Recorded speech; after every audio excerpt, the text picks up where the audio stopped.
The sun dipped low on the horizon, casting long shadows across the playground as my friend Emily and I decided to play one last game of hide and seek before heading home for dinner. We were both eager to squeeze every last drop of fun out of the warm summer evening. I volunteered to be the seeker first, covering my eyes and counting while Emily scampered off to find the perfect hiding spot. As I counted aloud, the anticipation bubbled within me, excitement coursing through my veins like electricity. "Ready or not, here I come," I called out, my voice echoing off the empty swings and deserted jungle gym. I began my search, darting between the trees and peering behind bushes, my heart pounding with exhilaration. But as the minutes ticked by and Emily remained elusive, a sense of unease began to gnaw at the edges of my mind. Where could she be, I wondered, scanning the playground with growing concern. Then, just as I was about to give up and call out for her, I spotted a dark shape slumped against the base of a tree at the edge of the playground. My heart leaped into my throat as I raced over, my stomach churning with dread. As I drew closer, my worst fears were confirmed. It was Emily, but she wasn't moving. Panic surged through me as I dropped to my knees beside her, shaking her desperately and pleading for her to wake up. But Emily remained still, her eyes closed and her skin as cold as ice.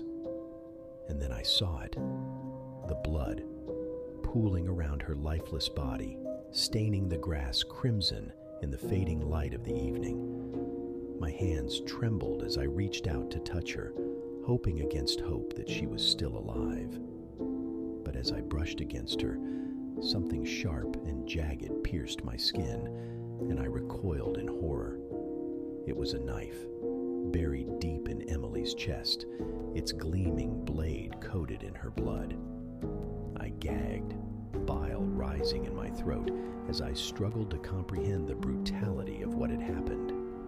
Someone had taken my sweet, innocent friend and snuffed out her life in the most savage way imaginable. The horror of it all was almost too much to bear. I stumbled to my feet and raced back to the playground, screaming for help at the top of my lungs. Within minutes, the police arrived, their flashing lights illuminating the darkness as they swarmed the scene.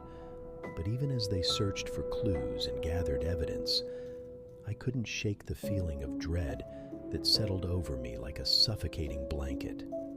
The innocence of our childhood games had been shattered, replaced by a darkness that threatened to consume us all. As the days turned into weeks and the investigation dragged on, the memory of that fateful night haunted me day and night.